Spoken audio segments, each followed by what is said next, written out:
গল্পের শুরুতে একটি প্রাচীন বন্য ষাঁড়কে দেখানো হয়। এই ষাঁড়টি একটি হেলিকপ্টারের নিচে আটকে আছে, যে অসহায়ভাবে সাহায্যের জন্য কাজে। তার চোখে হতাশা। পাশে দাঁড়িয়ে থাকা একটি মেয়ে তাকে সাহায্য করতে এগিয়ে আসে, কিন্তু সে দুর্বল এবং বিশাল শরীরটি হেলিকপ্টারটিতে তুলতে পারে না।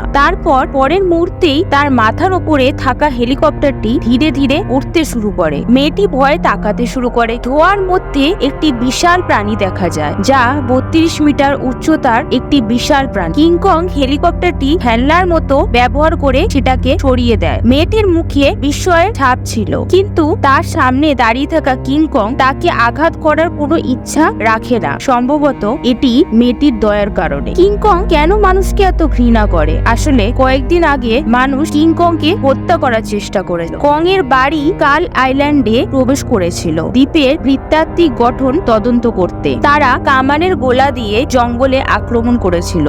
কাল আইল্যান্ডের রক্ষক ছিল, তার বাড়ি ধ্বংস হতে দিতে চায়নি। পরের মুহূর্তে একটি উড়ন্ত গাছ একটি হেলিকপ্টারে আঘাত করে, যার কারণে লোকেরা ভয় পায়। তাদের সামনে একটি বিশাল দেহের চিহ্ন দেখা যায়। তারা ভেবেছিল যে মানুষ এখন পিছিয়ে যাবে, কিন্তু কর্নেল হেলিকপ্টারগুলিকে অবিলম্বে তাদের অবস্থান পরিবর্তন করতে এবং কিংকংকে ঘিরে তীব্র আক্রমণ শুরু করার আদেশ দেয়। তার শরীরে অসংখ্য বুলেটের বৃষ্টি হয়, যার সামনে আক্রমণকারীদের মুখোমুখি হয়ে কিংকং সম্পূর্ণভাবে ক্রুদ্ধ হয়ে তার মুষ্টি দিয়ে এই হেলিকপ্টারটিকে ভেঙে ফেলে। কিংকং দ্রুত দৌড়ায়, তার শরীর দিয়ে হেলিকপ্টারের বুলেটের মুখোমুখি হয়। যত তাড়াতাড়ি এটি কাছে আসে, এটি একটি লাফ দেয় এবং সরাসরি হেলিকপ্টারের সাথে ধাক্কা খায়। কর্নেলের বিমান নিমন্ত্রণ হারিয়ে মাটিতে পড়ে যায়, আর মাটিতে থাকা সৈন্যরা পিঁপড়ের মতো তার পায়ে পিষে যায়। কিংকং একটি বিমানের একটি অংশ ধরে ফেলে এবং জোরে ফেলে দেয় এবং দ্বিগুণ জোরে সেটার উপর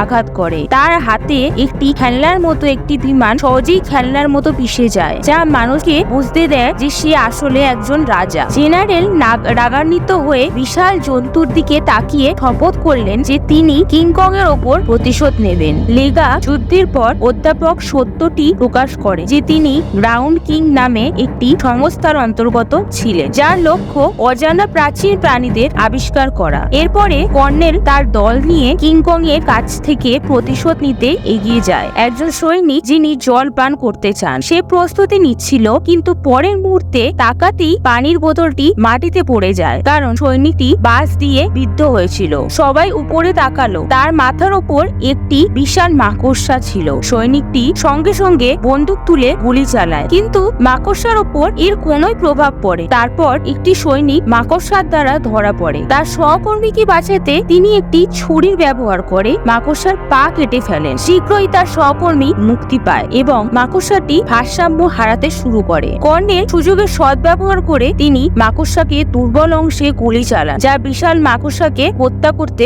সফল হয়। রাগান্বিত কর্নেল এগিয়ে গিয়ে কিংকংকে দেখে, মাকড়সার ওপর গুলি চালায় এবং অন্যদিকে একটি হারিয়ে যাওয়া সৈনিক নদীর তীরে তার মুখ ধুচ্ছিল। হঠাৎ সে কিংকংকে দেখে। যদিও কিংকং সৈনিকটিকে দেখেছিল, কিন্তু তাকে আঘাত করার তার কোনো ইচ্ছা ছিল না। কিংকং তার হাতে লড়াইয়ের সময় হওয়া আঘাতটি পরীক্ষা করে এবং তারপর জল পান করার প্রস্তুতি নিতে শুরু করে। তারপর হঠাৎ কিংকং বিপদের অনুভূতি পায়। বন্ধুরা, ভিডিওর বাকি অংশটি আপনারা এই মুভির পার্ট 2 তে দেখতে পাবেন। তার জন্য আমার চ্যানেলটাকে তাড়াতাড়ি সাবস্ক্রাইব করুন এবং যদি এই গল্পটা ভালো লাগে তাহলে আমার ভিডিওটাকে লাইক করুন। ধন্যবাদ।